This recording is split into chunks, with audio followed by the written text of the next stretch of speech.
Hello, everybody. Welcome into the cycle, part 3 of the week. I'm Ryan Wormeli, joined as always by Mike Maher. Be sure to check out parts 1 and 2 if you missed them. Part 1, if you want to see me do a shot of tequila live at 10 a.m. on the air as I celebrated the Orioles firing Brandon Hyde. I'm getting that in so Maher can't make a joke about me needing to do another shot here on part 3 as he already did on part 2, because I already did that on part 1.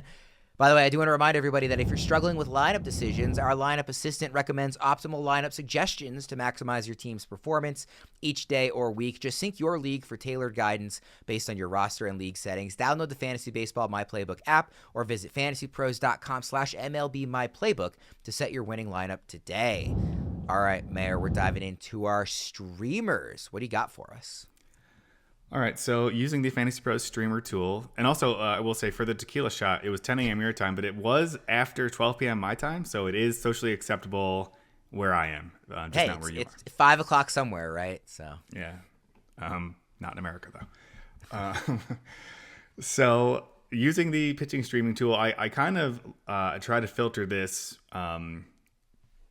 I put in one of, because you can like sync your teams and kind of look at how this all works and see who's available. I put in one of my shallower, that's a hard word to say, leagues in here just to kind of really hone in on players who should be available for you to stream.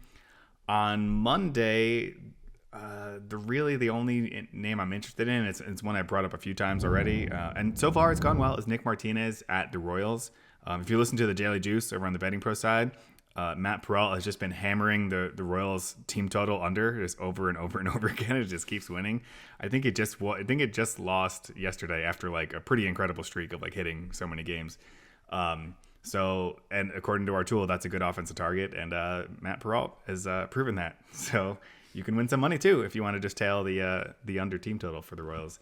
There's no other names I'm really excited about. Zach Littell against the Twins. I don't really know about that. And no one else I'm really very excited about. Tuesday I had as a stay away day ? Because I kind of looked at this day and I don't see a whole lot that I like. It's this week's Friday is what you're saying? Pretty much. The top name available is Bowden Francis, but he has not had a good year and also like might still be rostered in your league. He has the best matchup according to this tool with VBR versus opponent. He's at the Texas Rangers. An offense is not very good right now.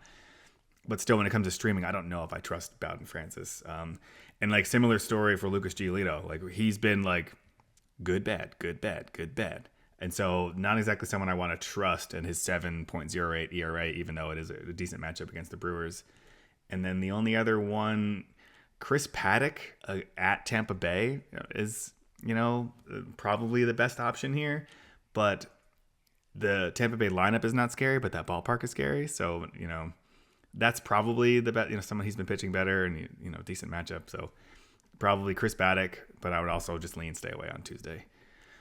Wednesday, it's another pretty light day in terms of like filtering by names available. This might just not be a great streaming week, kind of looking at this. The top name is Luis Severino at Houston. I don't hate that, especially with Yordan Alvarez. I assume we'll still be out. I don't think he'll be back by then. So I don't hate that, especially outside of that A's ballpark. But other than that, not a whole lot I like on that day. Thursday is a funny one because, like I said before, I filter this by like one of my shallower leagues. Not like super shallow, but on the shallow side. And so it removes players who are rostered in that league. And so because Thursday is a small slate and I have my league synced, there is one name available. Normally there's like 15 or like that I'm looking at. And some of them I just don't even mention because they're bad. On Thursday, small slate, there's one name. So it's Jeffrey Springs or bust. So it's, do you want to stream Jeffrey Springs at Toronto? And there are no other options that day. But also he's been pitching a lot better. So I don't know that I hate that one. It's not that bad. I don't hate that one. I will say I would do Springs if he's available. Yeah. Friday, I managed to find a name this week. Colin Rea against the Reds, not on the road. He's at home against the Reds. You could also do Justin Verlander at the Marlins. Jose Soriano at the Guardians is probably my third choice there, but I don't think I want to get in bed with anything else there unless you want to do Dean Kramer against the White Sox, but I assume you probably don't. I mean, against the White Sox, maybe, but yeah. not really. On Saturday, the top name available is one we just mentioned, Ben Brown, but we don't know if he's 100% going to make that start, so we'll see. Charlie Morton against the White Sox, probably not going to do that. I don't think I want to get into anything Charlie Morton's up to these days. You could. How about this one? You very literally could not pay me to start Charlie Morton. Would you do Zebby Matthews against Seattle? At Seattle? I mean, it depends on how much of a need it was, but I'd consider it. Yeah, I mean, his first start wasn't that great. Yeah. But that's probably Will Warren. Oh, Will Warren, but it's at the Dodgers. No, I'm not streaming Will Warren against the Dodgers.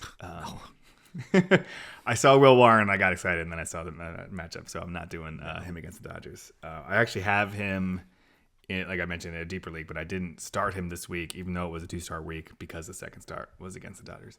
But his first start was really good. And then to close out the week, there's Nick Martinez again, but he's at the Cubs. I'm probably not going to do that. Here's a question for you, though. Nick Martinez, if you have to do him for a 2-start week and you have to lock him in your lineup, are you doing it with the starts? Monday is at Kansas City, and then Sunday would be at the Cubs. Are you running that risk, or are you just staying away from that? That's a tough one. I think I would not run that risk. I think I would only start him if I could just do Monday as a streamer. I would not lock in the 2-star week. I think it depends on how desperate I am in a league. I have a couple leagues. I'm pretty scared of at the Cubs. That makes me nervous.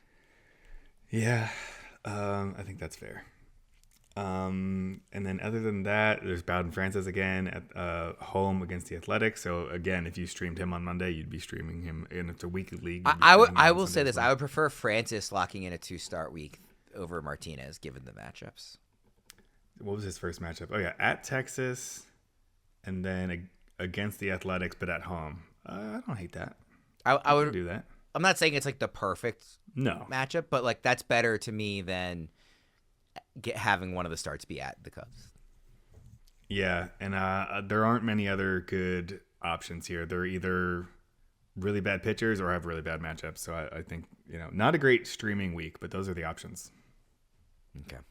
Let's go to our 2-start pitcher competition. You do have the lead 4-2, although I still maintain that one of those weeks was blatantly unfair that you got the win. So really it should be 3-3, but it is currently 4-2.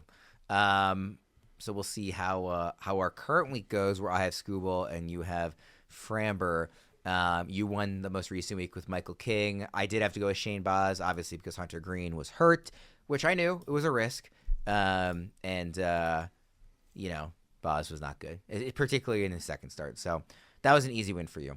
Like I said, we'll see how week 7 wraps up. But for week 8, we actually had some good names. I feel like this is the first week in like a month where there were multiple options, and it was guys that we hadn't used already. Like we really had a number of good choices.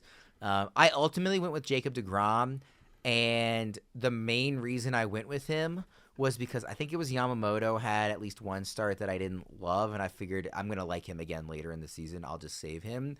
But the other real main thought was I have been really on the train of I do not want deGrom. I do not trust him to stay healthy. He's pitching awesome right now, and I expected him to be good when he was on the mound. I just didn't think we'd get the innings out of him. So I want to use him before – you've already used him. I also want to use him early before the inevitable injury comes that I keep predicting. Plus, he gets Toronto and St. Louis. I'm comfortable with those matchups, obviously. So he's on a heater. He's actually healthy. I'm sure I'm, knock on wood, jinxing it. But I'll take deGrom while I can. I'm doing something similar. On the other side, I'm going with Garrett Crochet. Similar injury concerns. Just because we've only ever seen this last year, and before that, pretty lengthy injury history. But right now, Garrett Crochet has been incredible.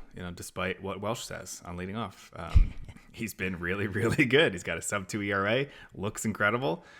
His matchups are at the Brewers and at the Braves, so don't necessarily love that I'm streaming 2 road starts, but also not the worst matchups. Although the unfortunate thing is I could be playing with fire with that second start because it's at the Braves, but Acuna is going to be back. So that could be interesting. Yeah, that was one reason why I went away from Crochet, because I got to the sheet first.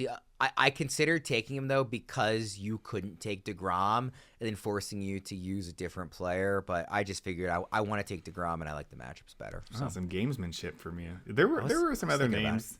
There was a lot of good options. Yamamoto, but one of those starts is against the Yankees. Yes. That's what it was, the Yankees, yeah. Joe Ryan is not – I don't know if I've used Joe Ryan, but Joe Ryan's another really good one. This was not a week where, like, if your first choice was gone, you were going to have to fall back on Shane Baz or Shane Smith. I went Shane back-to-back weeks thanks to Kelly. That's brutal. Shocker, they both lost.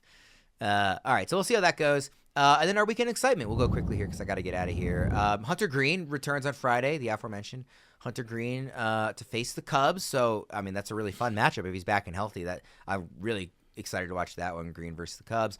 Freddie Peralta versus Paul Skeens, fun matchup, a couple pitchers. And then Zach Wheeler versus your beloved Jeffrey Springs. I want to highlight that one as well. But really, like, the big one for me is Greene on Friday against the Cubs is kind of the big highlight of the weekend for me. What about you? I got to say, you write VS without the period. I don't care for that. I actually definitely do both. Like, sometimes I write with the period and sometimes I don't.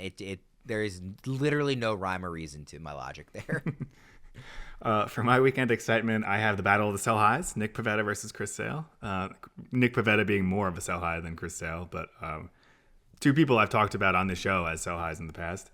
Also, Ronald Acuna returning. The great irony being I'm in Georgia, but I can't watch the Braves because of wonderful MLB blackout rules. They are not on the cable provider that I have, so that's awesome. But I'll see highlights of Ronald Acuna returning. And then the last one is, like I mentioned, I recently traded for Sandy Alcantara because I'm interested in buying low on him. And he has a pretty favorable start against the Angels. And I want to see if this is the beginning of him turning things around. All right, we will go ahead and wrap things up there. Thanks, everybody, for tuning in to our pitching-focused episode. We, of course, did Rounding the Bases as part one, where we went through Brandon Hyde, and we did some Grade the Trade. We talked some rules changes we'd like to see. We did a whole bunch of stuff in part one, and it's super fun. I also did a tequila shot, so go watch that if you want to see that on YouTube. And then part two, we did our usual buys and sells and waiver stuff. So a great bunch of episodes this week. Hope everybody enjoyed them this weekend. For Mayor, I'm Ryan Wormeli. Thanks for tuning in. We'll see you again next time. And by the way, next week will be Kelly Kirby instead of Mayor. You get a fun, rare Worm and Kelly episode, so that'll be fun to chat with her and see. I told her already I want to do a segment on some lessons she's learned in the first few months of the season. So we'll see what Kelly has to say. But for Mayor, I'm Ryan. Thanks for tuning in. We'll see you next week.